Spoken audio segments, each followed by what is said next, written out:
Welcome to USC Rossier's Leadership Month and today's session, Planning for the Fall Semester in Uncertain Times. Before we begin, I would like to review the process for submitting a question for our panelists. Please type your question in the Q&A box that can be accessed by clicking on the Q&A icon located at the bottom of your screen. We have reserved time towards the end of the session for your questions and hope to get to as many as possible. We also received a number of questions via the registration form, and have tried to incorporate as many of them as possible into our structured Q&A at the beginning of this session. If you're planning to share your experience at today's session on social media, we encourage you to include the Leadership Month hashtag #RossierLeads, which appears at the top of the screen. Lastly, please note a recording of this session will be available in the next few days and a link will be sent via email. And now I would like to introduce our moderator. Roger Thompson earned his EdD from USC in 1998 and currently serves as Vice President for Student Services and Enrollment Management at the University of Oregon. At this point, I will turn the session over to you, Roger. Well, thank you, Matt, and welcome everyone. Wherever you're watching us today, welcome to this session on leadership and specifically looking at how do we operate in this upcoming term under the circumstances of COVID. We have an outstanding panel joining us today, all USC alums. That's part of what makes them so outstanding.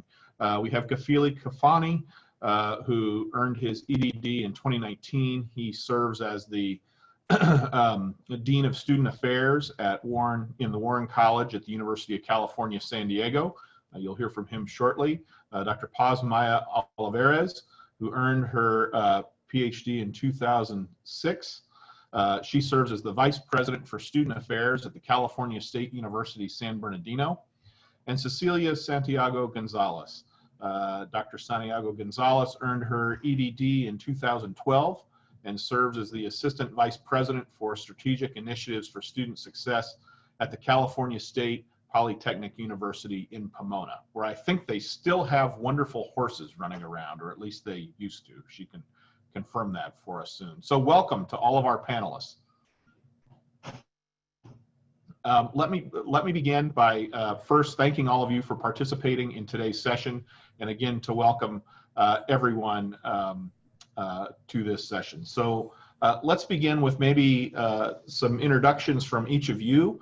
Just to tell us about your current role, your responsibilities, and how you were involved in planning for this upcoming fall semester at your institution.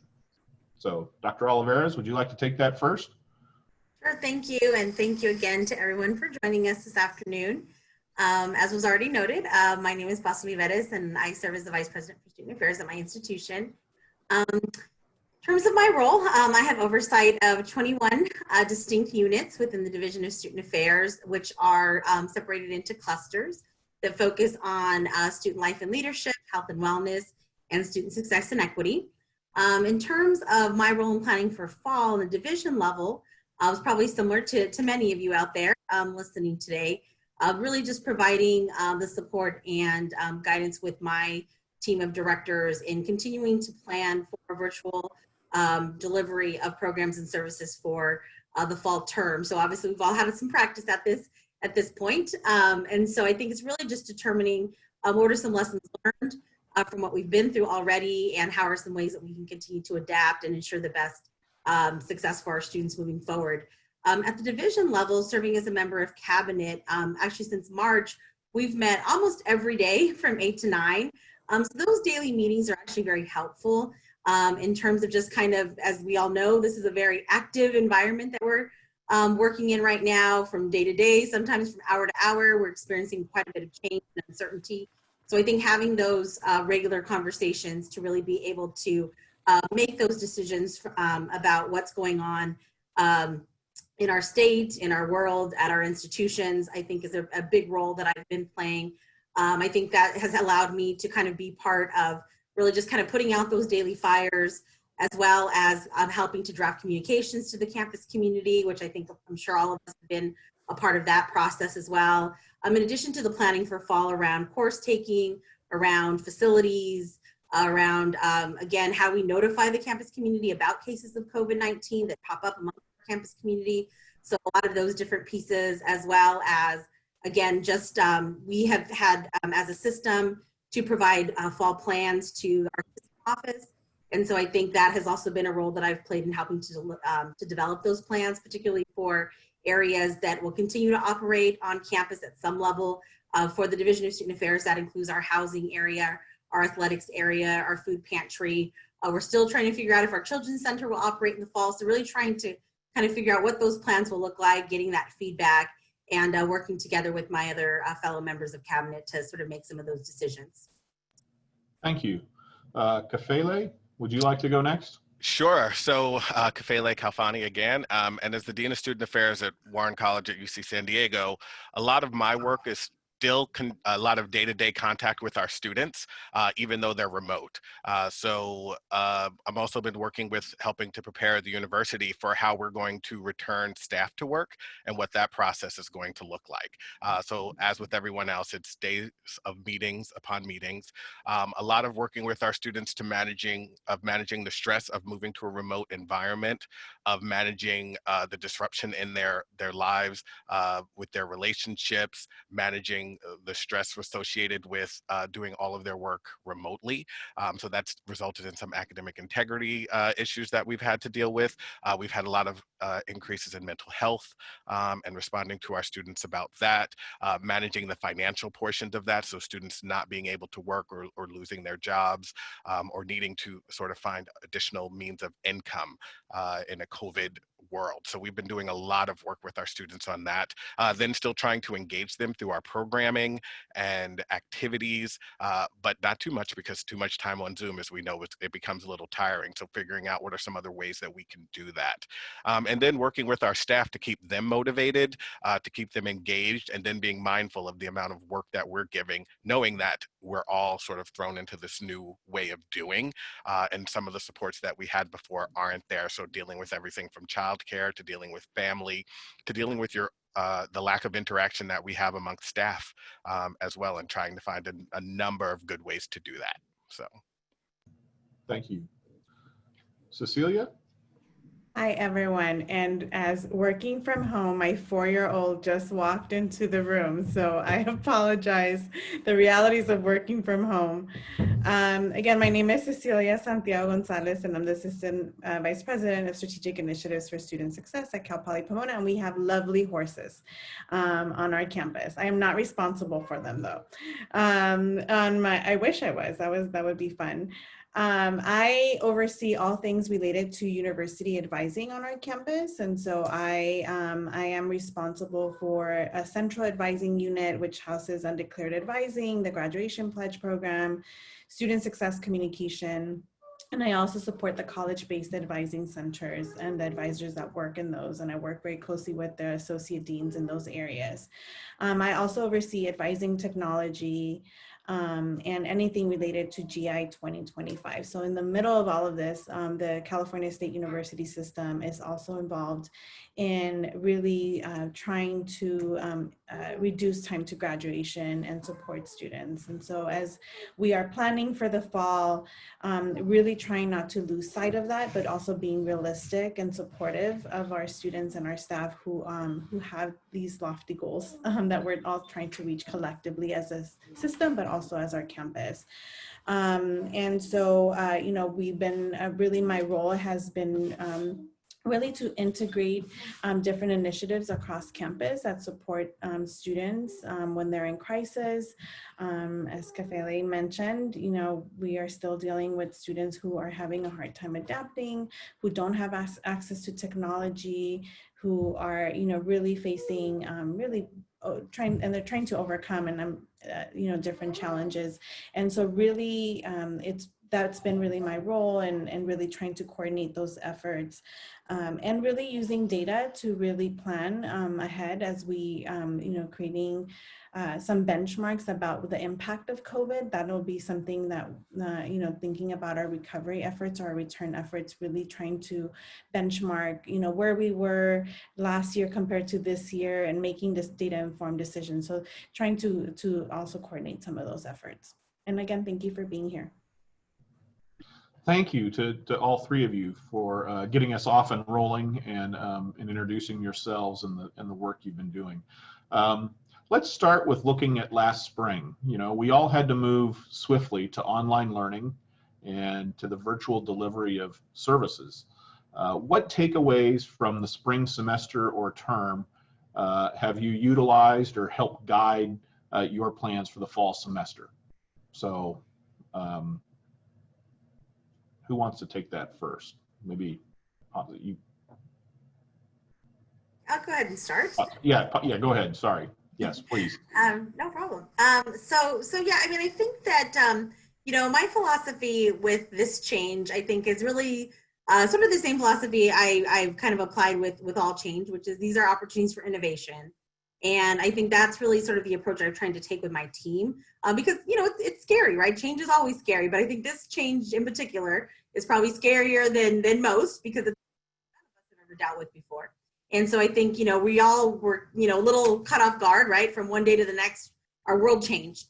And, you know, and so I think the important piece, you know, in terms of my messaging to my team was that despite the change that we're going through and the fact that we were moving to virtual operations, that we as an institution and as a division remained open for business, right? We were going to continue to serve our students, and our programs and services still needed to be available to our students in order for them to be successful.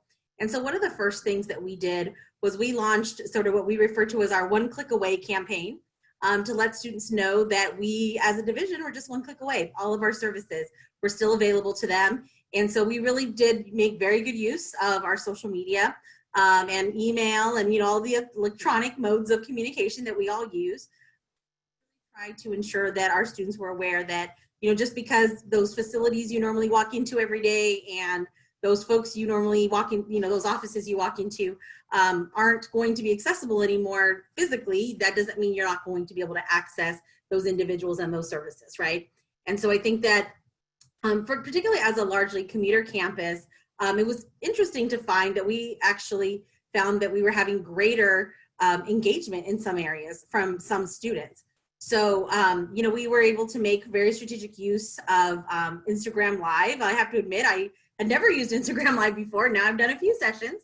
And so I think that, you know, it really pushed all of us to start utilizing those pieces. We've now created a division YouTube channel. You know, we're obviously doing lots more programming through Instagram and Zoom. So I think that, you know, it really has actually helped folks to build a lot more confidence in utilizing a lot of these platforms that, you know, again, I think we just never were compelled to use in the past because we had our normal ways of operating, right? Students come to our offices, maybe, yes, we do some emailing. If we have really strong student staff, then maybe we're doing a lot more on social media, but it really varies, right, from unit to unit. And now, you know, across the board, all of my directors right on the front end, I asked them all to do videos, welcoming students back to the spring term and making sure that they were aware that the services were there, how to access them virtually. And I was very impressed by the amazing things that folks were able to come up with. And I think they were kind of amazed by themselves, right, that they were really able to make this work. And so I think since then, there's been a whole range of different types of videos that the different programs have done, different directors have done, not only just informational, but actually programmatic pieces as well. So I think that in a lot of ways, it's really helped folks build more confidence, you know, in utilizing a lot of modes of program delivery that we just had never used before. And again, as I mentioned earlier, I think a lot of these things are things that we will continue to use, you know, moving forward, because we found that we've actually been able to engage, again, a largely commuter student population in a lot of new ways and actually seeing higher numbers of students being engaged. Thank you. That's a great way to kick us off. Cecilia? Yeah, Paz, I have to agree with you. You know, we have seen a steady, if not an increase in advising, as we have really been able to use, you know, even accommodating staff members who cannot work, you know, what weren't able to work in the morning because of daycare situations. And so really balancing their time so that they can be available later to students. And so really shifting the way that we do things. And I think, you know, it also showed and highlighted areas where we were doing really well, where we had built really good capacity to serve students, and also highlighted areas where we really needed to improve. And so it really helped us really focus and really look at areas that we really needed to pivot really quickly. You know, an easy example, online forms. You know, how many of us still have like students walking around with a form like across campus, and we had been wanting and pushing and had some resistance to sort of doing some processes or redesigning processes.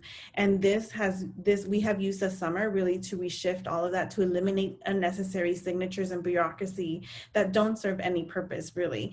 And so really that has been key, and has really, you know, brought some tensions, but also have brought some really good partnerships across divisions to make this happen. And so I think, you know, always trying to see the silver lining on all of this. Yeah, I think Yeah. one of the big things that we've been really able to see is that there's a number of ways that we can deliver our services and not necessarily lose the quality of that services, and be able to meet the needs of our students, because they have wide and varied needs. That when you look at our students who are commuting, we look at our students who are working, coming in for an advising appointment, that's a couple of hours on most of our campuses. By the time you get there, you park, you get to your appointment, you do it.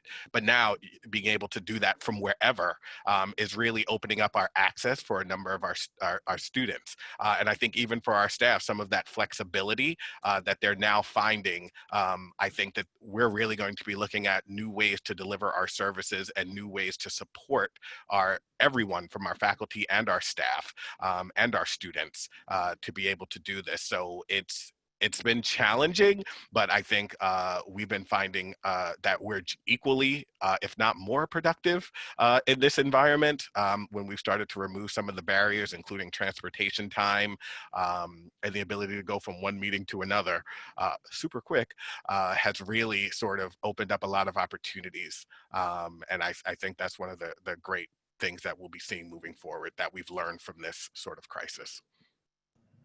Thank you. And thank all three of you for that thorough response. Let's talk a little bit about online instruction. So with the primary focus of online instruction for this fall at all of your institutions, what efforts are being put in place to address equity and inclusion and ensure success for all of our students?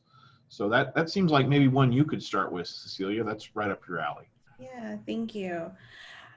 You know, not an easy challenge to deal with, and we as institutions have a long ways to go to ensure equity, right, in our brick and mortar environments. And when you really start to dive into technology inequities, and you start dealing with assumptions that everyone has technology, everyone has internet, everyone has a space of their own, you know, to do work just at the basic level, right? And so we really have invested on our campus, and I think across our system, to really ensure that our faculty are prepared this summer to engage in equitable instruction. You know, and so we've invested, I think, over 1,500 of our faculty members have engaged in an online course this summer to ensure that they are prepared, and has really the framework, the basis of that is around equity and equity-minded pedagogy. And so that is really the key, you know, and we're really, and it's not going to solve all the issues that we're going to have to, you know, resolve, or that we're going to have to address. But I think for our faculty to be that committed for this, and for our university to be invested, because obviously there's resources that have had to be put in place for this, from, you know, our faculty development center, from training other faculty who are doing train the trainer philosophy. And so really that, from the instructional side, we've put a lot of things in place. I've also been responsible for ensuring that that our students have access to technology. If they don't have a computer, that we are able to provide a computer. If they don't have internet, that we work with them with internet providers, or that we have hotspots, that we have some resources available. I think one of the things that is coming up is students who are sharing, a space with their siblings or their children or their spouses or their partners. And they're asking, can the university do something? Can we provide a parking lot where they're able to do social distance? And it's hard, right? Because we're all under very clear guidance. But, those are only touching the surface of equity. We haven't talked about, how do we work with our students who are, transgender, and who, how are they presenting themselves? How do we how do we use pronouns in the classroom, or how do we use pronouns in our naming conventions in Zoom? So all of these things, and there's a lot to unpack there. And so we're just gonna have to continue being really diligent and intentional of ensuring that we don't create inequitable outcomes, or don't have students feel a sense of belonging. On our campus, we are going to be very intentional also about having metrics throughout the semester where faculty can submit early alerts for students who are not doing well or who are doing well, who that we recognize for the good work that they're doing. And so I know there's different philosophies around early alerts, but that is sort of the approach that our campus is taking, because we don't want to just say students will figure it out. We have a responsibility to reach out to our students. We feel we have the responsibility to reach out to our students in a timely manner. And the data shows that, that we can make a difference if we intervene early on. I mean, I think one of the other issues that came up now, especially related to equity and inclusion, was that for us during the end of our quarter and finals was when, George Floyd happened, and all of our students were having significant responses to that. And the university was trying to sort of manage that in addition to the pandemic. And really, as we're responding to that and as we're looking forward, that there's a lot of structural changes that need to happen to sort of deal with a lot of that, the systemic issues that exist, dealing with everything from how are we dealing with our access for our students? What are our enrollment numbers looking like? What is the diversity of our student population looking like? How are we making sure that all of our students have all of the materials they need to be successful, and managing that from a financial standpoint, as well as technology and access to all of the supports that they need. And that brings up the issue of healthcare, that brings up the issue of policing, that we're, most of us are at public institutions, so we have a police force that is on campus, and how do we manage that relationship versus the relationship that exists within the community? So all of these things are coming up, and it's something that, for many of our students, that this is something that they can't let slide, and trying to deal with how am I going to protest, but I also have a final, and how am I going to make my voice heard? And then we also are going to be going into an election this year.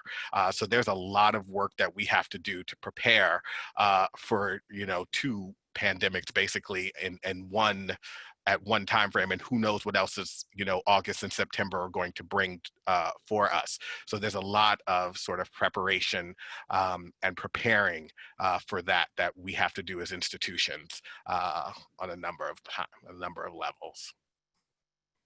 Yeah, I agree. I think that, I appreciate everything that's been shared. I think that, on our campus, we're dealing with a lot of the same challenges. I think we've taken some of the same steps to address some of these challenges, particularly in terms of the access to technology with laptops and hotspots, and actually providing parking lots where students can get Wi-Fi and things like that, which we, interestingly enough, found that, despite identifying those students and offering them hotspots and all that, a lot of students still, I think, wanted to come to campus just to get out of their household, right? I mean, again, I think that's the other piece that we know, just, some anecdotally, there's some data on, just what household situations are like, right? They vary quite a bit for our students.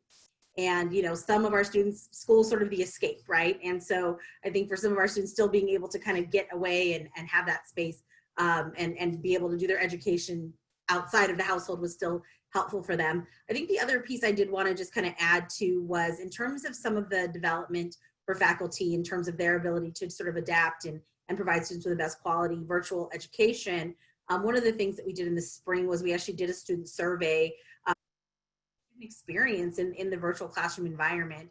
And it was quite enlightening, just in terms of the range of student experiences. I think some students really felt like they were having a an excellent experience. They really enjoyed the virtual environment, and some students really struggled, and some had very mixed experiences, right? Some certain faculty they felt like did a great job, others they felt like they really struggled with sort of the pedagogical approach. So, again, it really varied quite a bit, but I think it was really helpful in informing some of the training that's happening throughout the summer, and really just, I think, eye-opening to all of us, right? In terms of what we need to do to create some level of consistency, across sort of what students are getting, in the academic experience. The other piece I just wanted to hit on also briefly is just the basic needs piece, because I think in terms of, student success, I think this is why our basic needs programs exist, right? Is because we know students need to have those basic needs met in order to be successful. And so we've also been very proactive about, I think obviously with the CARES Act funds that came through this year in the spring, our approach was to provide some funding to all students. And so for those international and undocumented students that were not eligible for those funds, we found other institutional dollars to provide those students with some form of funding. We've also been very proactive about soliciting private donations and other grant funds to support our emergency grant program.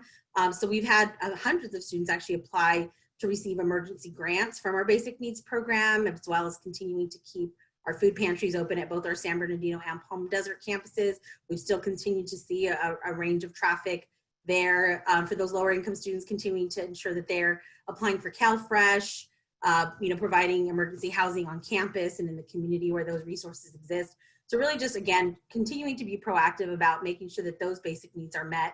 I think that's, again, really what's informing largely our housing program on campus right now, is really trying to ensure that for our former foster youth, homeless students, any other students who may have those home environments that are not conducive, to learning and safety, that they're able to find that resource on campus if they need it. So I think I just wanted to make sure that we're kind of looking at that piece as well, because I think for us, that's definitely been a key piece to student success as well. It's just ensuring that we're addressing their basic needs.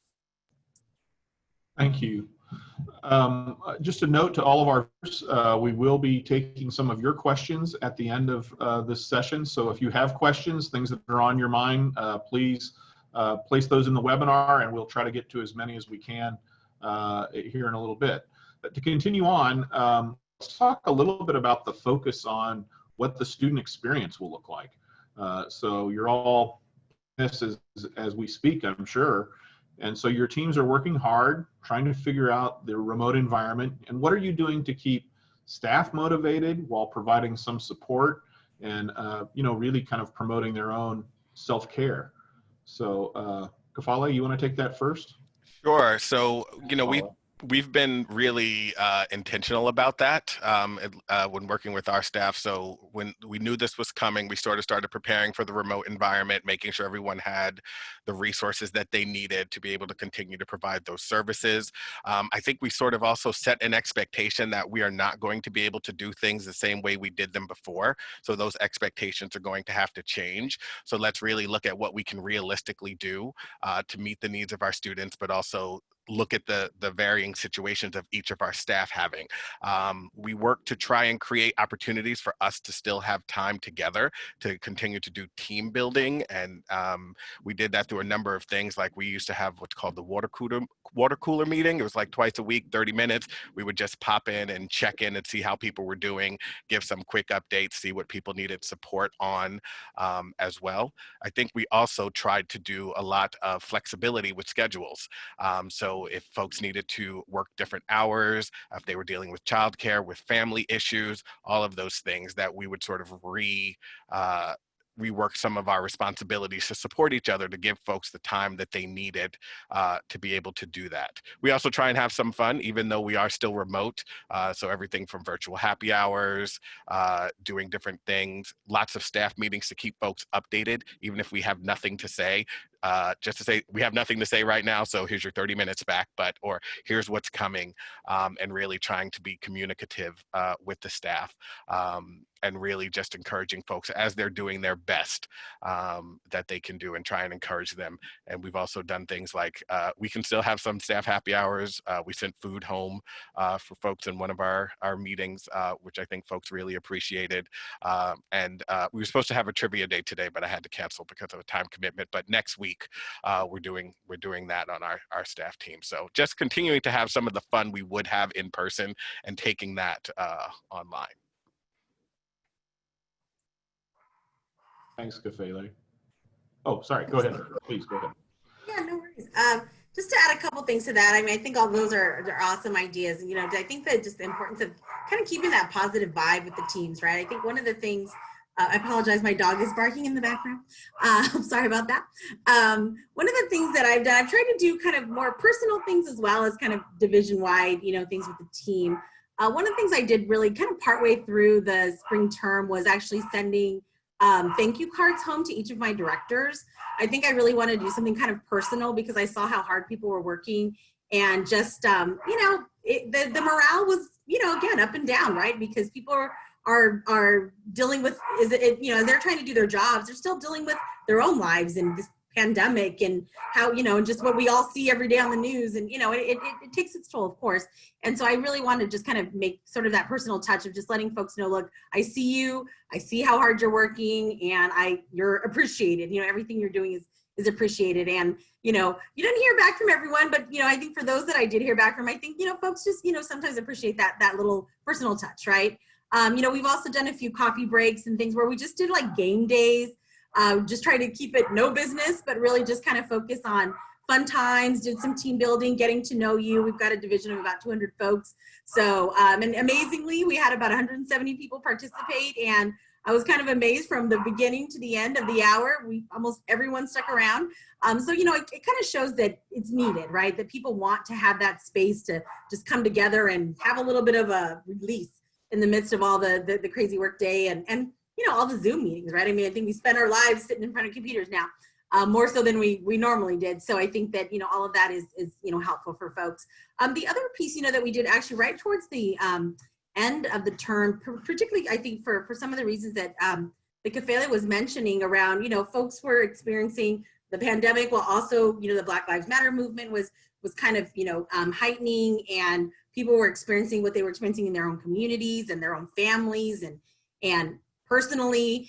And I think that, you know, we started doing some more kind of therapeutic types of things. So we started what we're calling our trauma stewardship series. It's really kind of self-care for those who care for others. And so that's something that we started in the spring, and we're going to continue on through the summer and fall to really, again, provide that space for all of us to think about sort of how do we care for ourselves, because I think, you know, particularly in our field, you know, so many of us are caring for our students. We invest so much time in our students, but also in, you know, just those around us on the day-to-day. And so really trying to kind of create that space for us to also think about how we're caring for ourselves, right? And how we ensure that we're, you know, being thoughtful about our own well-being as we, you know, think about the well-being of others as well. I think the other piece was really just trying to kind of, again, I know I hit on this at the beginning, but I think it's also important to instill in our leaders and our teams, which is just sort of that positivity. And I know it can be challenging right now, given everything that's going on. It's sometimes hard to kind of keep that positivity, but I think a part of it is really demonstrating that no one is in this alone, that we're all in this together, that we're all part of a team, and that that, you know, we can acknowledge the reality that it's not an easy time, and we want to be realists, right? But at the same time saying, look, we are all in this together. No one is going through this by themselves, and we'll get through this together, right? And ideally it won't go on forever. We'll see, there is light at the end of the tunnel, but in the meantime, you know, you have your team to rely on, right? And I think that we as leaders set that tone for our teams and have to kind of continue to reinforce that message that, you know, we're all here for each other. And I think some of these self-care moments, these, you know, breaks and happy hours and coffee breaks and things like that are really those moments when we can kind of demonstrate that, hey, we're still a community, right? Even in the midst of a lot of these things that are really out of our control right now, that there are some things we can control, and it's really creating some of those spaces for connection. Thank you, Paz. You know, the only thing I will add, and I'll make it brief, is that I need to do more of these virtual happy hours and stuff. I'm going to take that back with me, because we've done a couple of things, but we've been all business. So I'm going to take some of that and be reflective of that. But I think for me, it has been a humanizing experience, and allowing my team to see me as a human. And I've been, I have a 4-year-old and I have a 9-month-old, and I had just returned back to campus from maternity leave, right when we, like, I had just been back like a month, and I had been part-time, sort of adjusting back to time. And I invite my 4-year-old to be part of, I don't invite her, but she comes to my Zoom meetings, and she comes and she knows my staff by name. And, it allows them to see something as little as it means. Like, I try not to sort of hide, like, sort of what I am dealing with, so that it opens it up for them to share what they may be experiencing. I work with a lot of young professionals. And so I think for me to be able to model that for them, that I am sort of also juggling, and gives us grace towards each other, because sometimes I do have to sort of mute myself or step out and say, hey, can you please take over the meeting? I have to go run to the potty, and whatever it may be. And so really humanizing that experience, that we, like Paz said, we're in this together, and we're just experiencing different things. So, but I am definitely going to be, if I could be a little bit more fun with my team. It is a challenge for all of us. It's an unbelievable challenging time. Paz, I'm going to let you take this next one. And here's what I think our viewers would enjoy hearing a little bit about. So the move to online learning has been met with, some negativity or reluctance maybe among our students, who feel it's not quite as robust as being in person. And I think we'd all agree with that. In person is what we all do. But how do you address these sort of negative perceptions when speaking with students as you get ready for the upcoming term? Sure. Yeah, it's a great question. And, I'm on the non-academic side, right? So my response to this might be a little bit different, but I think that, the way I see this is really kind of the messaging that's similar to what we would tell students, in any case, which is that so much of their college experience is what they make of it, right? And so just as when we're on campus, I think students, have to really be willing to put themselves out there and take advantage of the resources that our institutions provide. Because I think what all of us are sharing is that, despite being in this virtual environment, we haven't closed down. We haven't stopped doing what we do. We are still here to support student success. And the resources that students would normally have access to face-to-face are still accessible to them. And so it's an adjustment, right? I think that's our job, is really to help, our students navigate that adjustment and help them understand that, all of these things really are at your fingertips, but you've got to take the initiative, just like when they're on campus, right? We know that not every student goes and seeks that support, right? Or takes advantage of this or that program. But it's there, it's available. And so I think even more now than ever, right? Our students really need to kind of take that step. And I think, again, the steps that we can take to help facilitate them, building that network of support, right, amongst faculty, staff, peers, is going to be even more critical in this environment. And so I think that, it's important for them to really, take advantage of that. And, I think the other piece is, what I think we hear a lot of, particularly given the point that you made, right, that, students are saying, well, if it's not going to be the same, should I even come this fall, or should I even enroll in college if I'm a new student?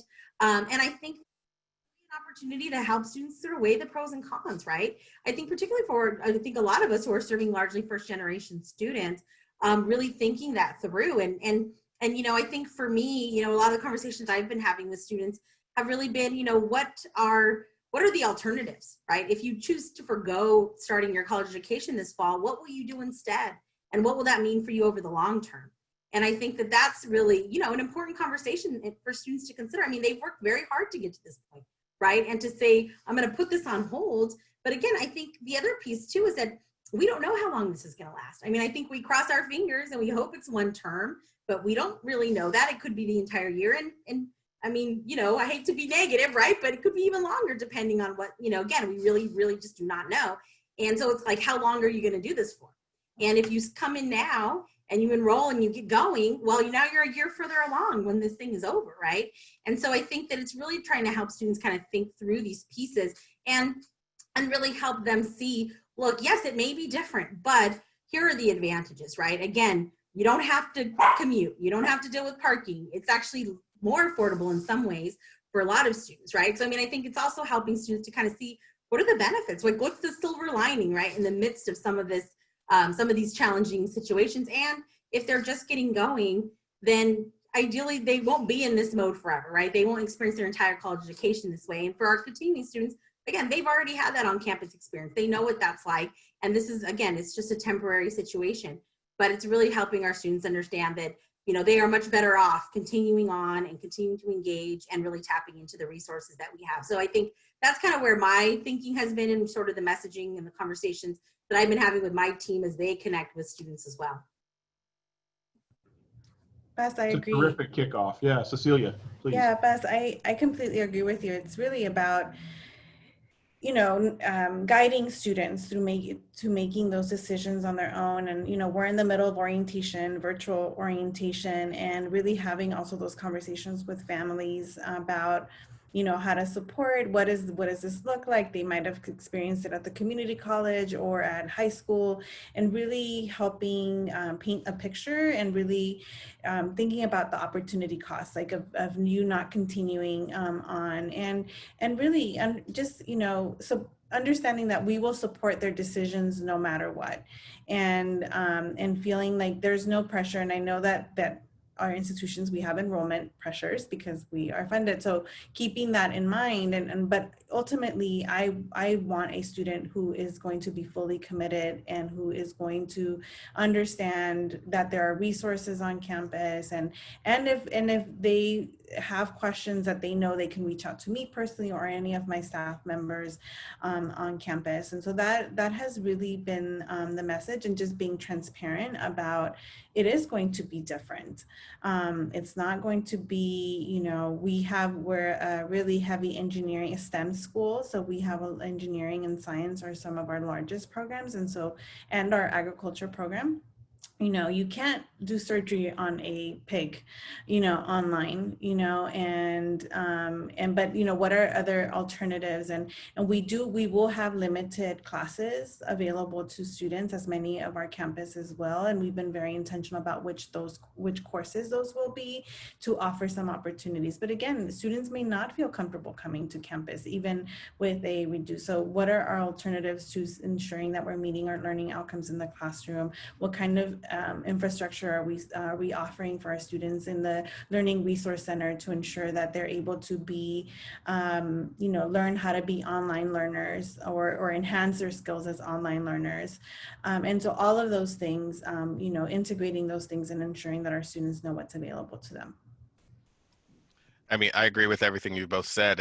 And the one thing also is that each of these experiences is an individual experience for the student. So they need to determine what is best for them in this particular situation. So a first year student is going to have a very different need than a senior or you know, someone who's close to graduation, depending on what your familial issues are or what that background looks like for you, financial. You know, there are some students who it may be better for them to take some time off, or to, you know, take classes somewhere closer to home, to take classes at the community college, especially for some of your lower division classes, to take a quarter off, which is one of the good things about still being on the quarter system, because it's only 10 weeks. So every 10 weeks, another train comes along and you can make that work up. I always joke with our students that unfortunately, you are going to live a very long time and you're going to be working for a very, very long time. So 65 is not going to be your retirement age. So you have a little bit of time to take a little bit more time to finish school if that can work for you.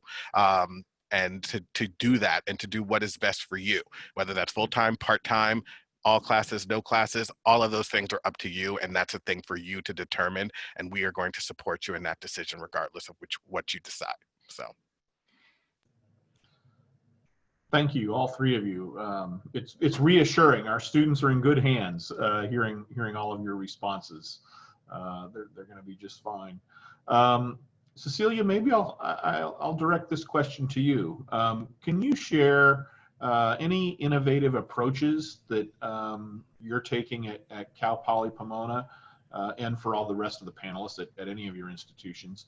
Are there areas where you've actually seen more engagement from moving to this virtual environment?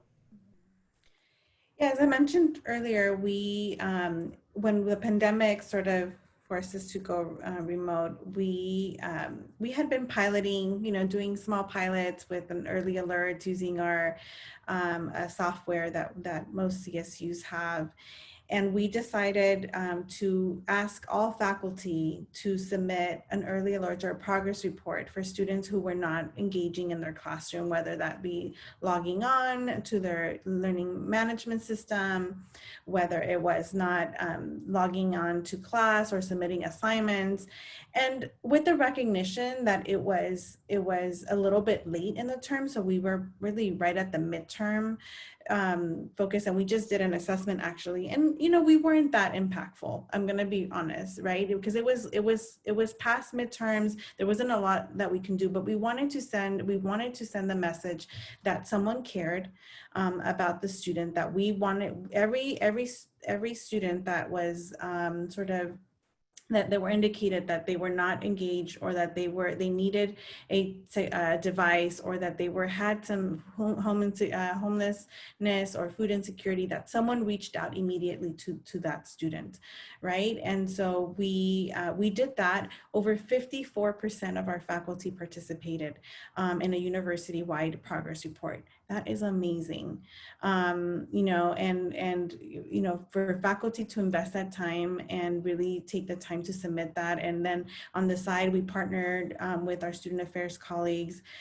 We created a response team where we would have a case of 10 students, and we would personally call them, schedule appointments, and say, I'm just checking to see how you're doing. And students on the other line were shocked that someone had called them, right? And again, in terms of grades and withdrawals, probably not the most impactful, right? But we did other things. We did credit, no credit, as many institutions did in the spring, and that sort of helped some of the things that some of the sort of the outcomes of that could have happened with the pandemic. And we've continued to see students engage in advising at the same or higher rates. We did see a decrease in our learning support system, and I think probably, as many of you depend on students and student tutors and supplemental instructors who are students, and they were also trying to navigate their own schooling, and so that had an impact in what to do, and also in using our student assistants in different ways. I know that, we had a commitment at our institution to really continue supporting student employment despite the budgetary concerns, because we knew that we just couldn't not employ our students. And how did we use peer mentoring? How can we, the response team, can a student call a student and say, I'm calling from so-and-so's office, and I just want to make sure that you know about this resource. And so those are some of the things that we've been doing. And currently we're in the process of really creating a robust inventory of our practices and creating a virtual advising toolkit for advisors to have it at their fingertip, to ensure that they also are prepared for this long haul. As we know, hopefully we'll be back soon, but we don't know. And so we want to make sure that our staff is prepared. I think one of the areas we saw a lot of increased engagement, which was good, was in some of our counseling and psychological services. They do groups, which weren't normally being well attended when we were in person, but they've seen those numbers increase in the virtual environment. So I think that's been one of the big pluses that we've seen for folks to be able to reach out for that support and to receive that support when at a time when they definitely need that. We did also see a lot more increase in some of our programming with our peer advisors and doing advising work. They were getting really great numbers from students participating. So we saw a lot of good engagement in some of those areas as well. So. Yeah, just kind of piggyback on that. We also saw an increase in the mental health piece. Similarly, we were seeing, sort of mixed attendance when we had on campus counseling groups. But, one of the first ones that was held when we first went virtual, again, they sometimes couldn't get 10 students to show up. They had about 80 students show up to the first one. So I think, again, it just demonstrated where the need was. But I think also, again, we know that for a lot of our students, there's still that stigma associated with mental health and accessing that. And, again, by going virtual and not necessarily having to have your camera on and some of these other things, the student could sort of sit in on that session and not necessarily have to even speak and still be able to kind of benefit. So I think that was definitely helpful to some students. I think we also saw that with actually with a lot of the services, particularly around immigration services through our Undocumented Student Success Center. Because again, I think just in my experience of talking to students, and not obviously just at CSU San Bernardino, but on different campuses where sometimes students are just hesitant to even walk in the door, right, of one of these centers because of just, again, the stigma associated with being undocumented and going in and asking for legal services and not always feeling safe about that. And, because the CSU system does provide that service across the system, we have had that service available to our students on campus. But from what I'm being told, we're actually finding a much higher demand for the service now because students and families can get that support. And, again, it's very one-on-one. No one has to come to campus. No one has to really be seen by anyone other than the attorneys in order to get that benefit. And so I think that that's another area where this virtual environment, I think, has actually been really beneficial. In terms of sort of innovative pieces, a couple of things that different areas have created. Through our Rec and Wellness Center, they created a platform called You at CSUSB, which is really a health and wellness platform that they were already prepared to launch this spring. So it just kind of was very, I think, good timing that this was sort of the timing for when they would launch it, because it's really all about self-care. And so it really gave students a platform full of resources where they could actually plan. It includes time management, it includes working out, healthy eating, mental health support, lots of different types of resources, videos, lots of things that students can do to kind of create their own sort of plan for their own self-care, as well as our health center created something that they're calling the Wellness Channel, which is really just, again, a place where students can come and find different broadcasts of their own programming that they've created through the health center and our peer health educator program, as well as sort of outside resources that they're able to bring in and provide access to students for. Our student government created something called CyberHal, which is their own website, which again has a whole list of different types of resources for students, again, about social things to get involved in, like virtual tours of local museums, as well as where to find all the tech support and resources you need on campus. So again, I think a lot of different areas were very innovative and thoughtful about again, putting things really kind of accessible to students to kind of hit on a lot of their different needs in sort of the virtual environment. A lot of the different areas were doing a lot more virtual office hours and drop-in sessions on a weekly basis. So our basic needs area was doing that. So students could just kind of pop in on a weekly basis to just kind of hear general information, ask questions. And so I think in a lot of ways it actually provided more access for students to certain areas, because they could see that, okay, every week I know Instagram Live is going to have this session. I can pop in for 5 minutes if I want, or sit there for the full hour and hear all the information and ask questions. The other piece, actually, speaking of the area around student assistance and kind of redeploying our students in different ways, our information technology area was really thoughtful about, again, because they had so many of their student assistants who do like student IDs and a lot of, again, very face-to-face types of services, and wanting to keep them employed, they developed something called the STAR team, which was the Student Technology Assistance and Response team. And they were really a tech support team specifically for students by students. And so they were really available to students pretty much all day. I think it was sort of like 8 to 8 every day, where a student, if they had any sort of tech support question, whether it was around Blackboard or Zoom, or, hey, I'm trying to get my laptop or my hotspot and I haven't heard back yet. So kind of anything that a student needed around tech, they could sort of reach out to this number. And there are also chat features and all these other things where there was a student there ready to respond. And it really just, again, made that tech support piece very accessible to students, and it kept our students employed in the tech support area. So I think there, again, I thought that was a really innovative solution. And it actually, talking to some of those students who filled that role, a lot of them felt like they were really able to adopt a whole new skill set and serve a whole new need for the institution that, they hadn't done before. So I think a lot of the students really enjoyed being able to sort of serve in a new role and support their peers in a different way. Thank you, and thanks all of you. Kafele, I maybe we'll throw this one your way.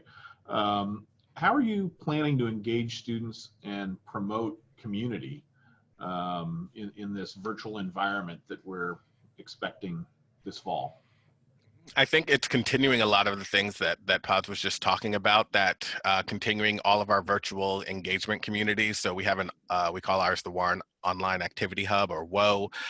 We have a virtual student center. Our rec services have created a playground. And so finding a number of different ways for us to still have our students be able to engage with each other, just not in person. And so, like, as we move into the fall, thinking about, because we really are resistant to having any in-person programs, or if we do, trying to be as socially distant as possible when we do those, and really just making sure that community is still there. The good thing is it already exists for most of our traditionally aged students. So they're already communicating with each other online with their Instagram, with their TikToks, Snapchat. So trying to continue all of those and enforcing that those are still ways to maintain relationships, especially in this environment. And, as we have people who are living on campus or they're living in their smaller clusters, really working with them to sort of create a stronger community and a stronger bond, and figuring out ways to interact with them again virtually. So different digital check-ins, using other things like podcasts, so everything is not just on Zoom, or other ways that we can share the experience both synchronously and asynchronously. So really just looking at all of those different things that we can do to engage our students. We're sending out lots of swag for folks, hopefully that's not a surprise, but sending out things for folks who won't be on campus, so they're still part of that community. So we're having virtual and real swag for them to do that. So still being able to show your institutional pride, even if you're not here. So really looking at those as a number of different things that we can do to engage our students in the fall.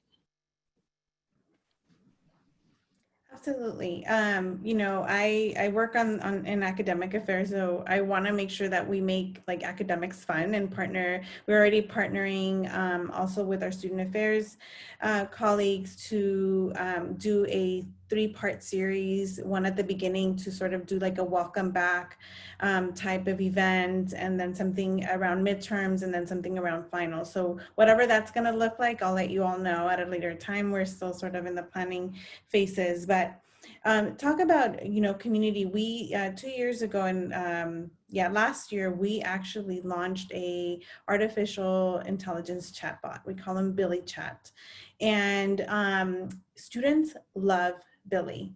They will text Billy like it's my birthday, and Billy will sing happy birthday back to the students, or they will ask questions that they would probably not ask any of us.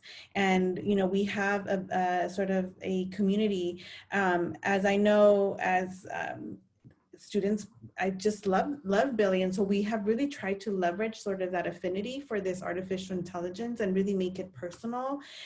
We do campaigns throughout the terms just to say, we're proud of you, we care about you. I know there's a meme out there happening like, can my institution tell me one more time they care about me? But we do really care about them, and they really are responsive to Billy. We'll send like hearts or emojis and like, or a horse, or whatever it may be, just to connect with students. And it'll really, the data that we get from the questions that are that the students are asking Billy sort of prompts us to be proactive, or to think about, what are we missing, what are students sort of not telling us up front but are telling Billy, and really using that as a mechanism to communicate with students in a way that makes sense for them over their phones. And we try not to overdo it, but it's been really positive, and we hope to continue to do that and really ensure that the students are engaged, that we still remind them about their deadlines, important deadlines and reminders. There's still things that they need to do as students, but also mix it with some, some ethics, some concern for them, and some care, that they know that if they can't reach a person, they can reach Billy.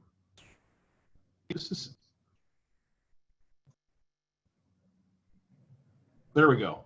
Cecilia, one quick follow-up that maybe you can take. We do have a question that's come in from one of our attendees that kind of relates to what you were just saying. And that is, how do you, the question is, how do you specifically connect with new students that don't have a prior connection to being on campus? And how do you take care of that engagement. And so maybe if you just take that one before we hand it on. Sure. Yeah, please.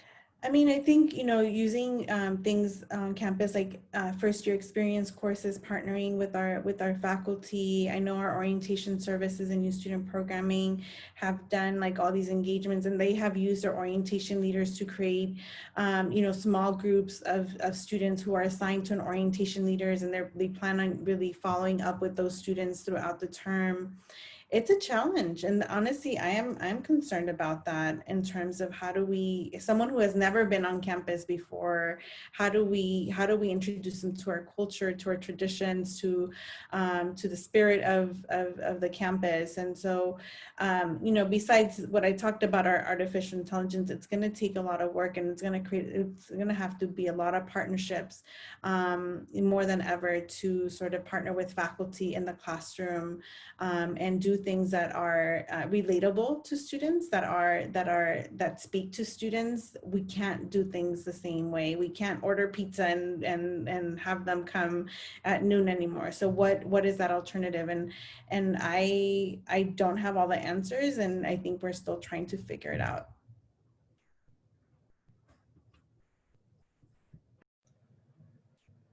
Thanks. Paz, do you have some thoughts on this one?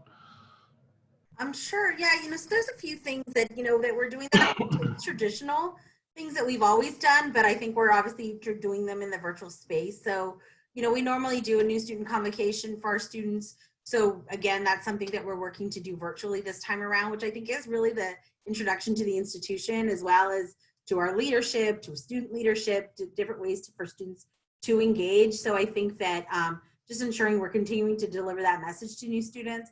One of the unique things for us, which is exciting to me, at least as a new person on the campus, I'm about a year into my role, and that I haven't really seen in other places, is we as a division are being brought in to do a fairly long session for our new faculty, and for their orientation, which is also really exciting, to just because they're going to obviously have lots of students as an audience for them. And so really trying to help educate them about the different ways for students to get engaged, so they can help us with pushing that information out to our students. And then the university normally does what is called the Weeks of Welcome, which again, I'm sure lots of our campuses do something similar, where it's, tabling and all that good stuff to promote, all the different programs and services, student organizations, etc. So the plan for this year is to do all of this virtually.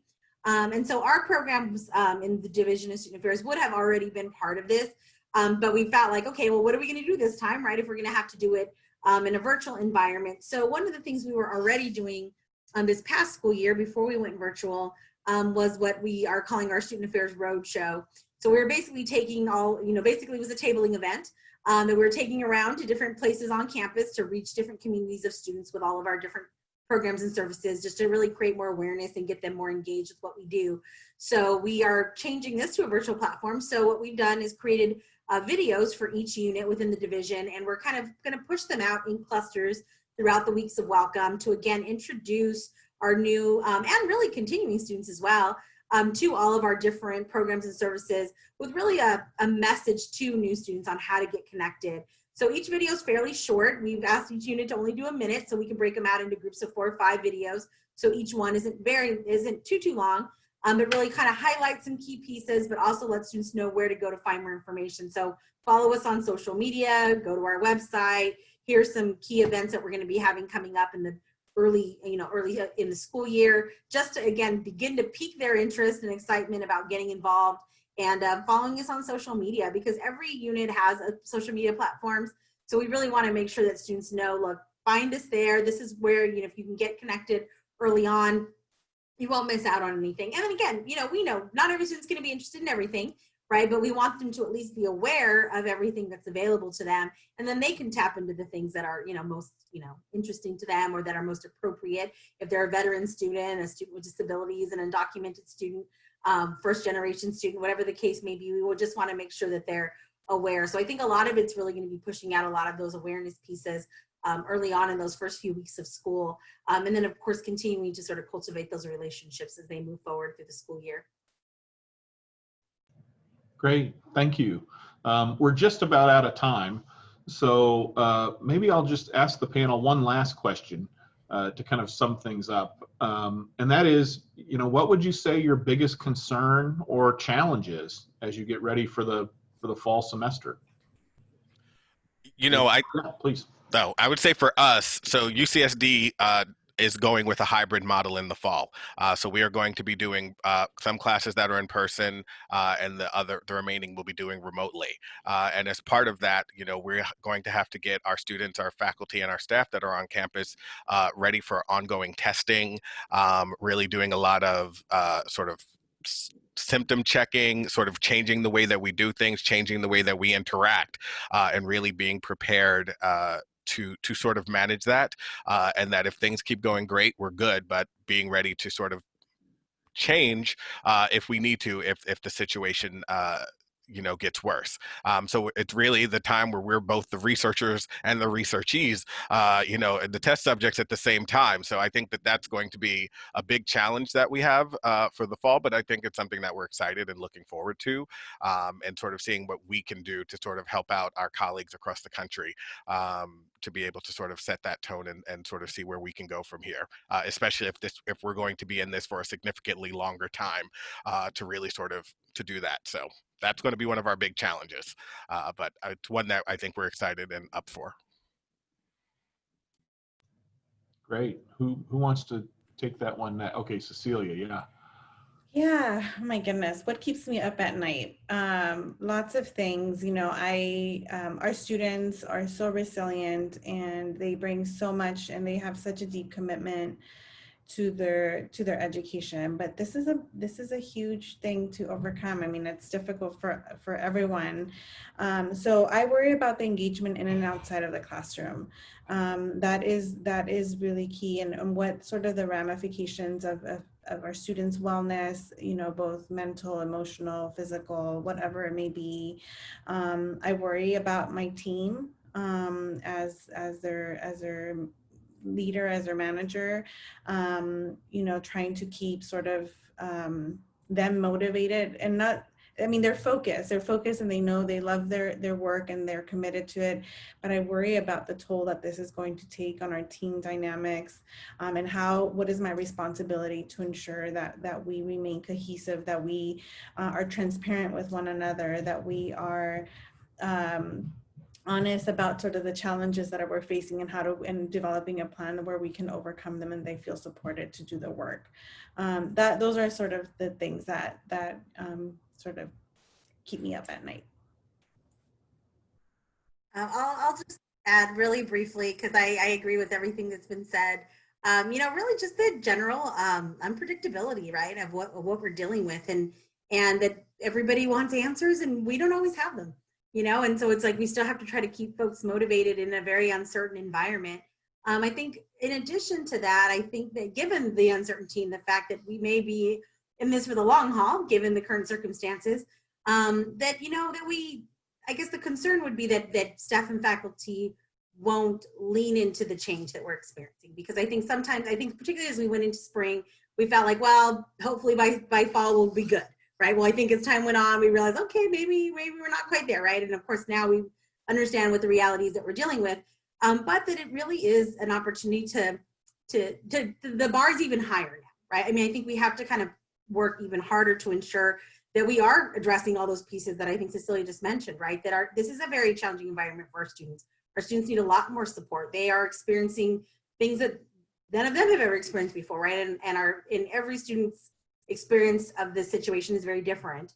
And so I think that it is important for us to be conscious of those pieces, whether we're operating in the classroom or outside of the classroom, right, in terms of providing that co-curricular support and programs and services to ensure that, that we're being thoughtful about these pieces and that we are taking the steps necessary to adapt to the change. And that, again, we focus on the positives, right? The fact that even the changes that we've made are some things that we know we'll continue to do even over the long term, right? Even once we go back to the face-to-face, so that it isn't in vain, right? We're not just doing this for a temporary fix, but these are things that we can actually learn from and continue to implement that will continue to support our student success over the long term, even beyond the current circumstances. What a great way to wrap it up. Thank you to all of our panelists. If we were in person, I'd ask the crowd for applause, but maybe they'll do that virtually in their homes, wherever they are. A little golf clap for everyone. Thank you to all of our panelists. That was a terrific discussion, very insightful, very helpful, I imagine, to all of our viewers. And thank you all for contributing today to this panel. Best of luck as you get ready to go into the fall terms, and hopefully your fall term will be smooth. With that, maybe I'll hand it back over to Matt at the Rossier School. Matt? Thank you. Thank you, Roger, for moderating today's discussion. Thank you, Kafele, Cecilia, and Paz, for your insights. It's really encouraging to hear the things that are going on.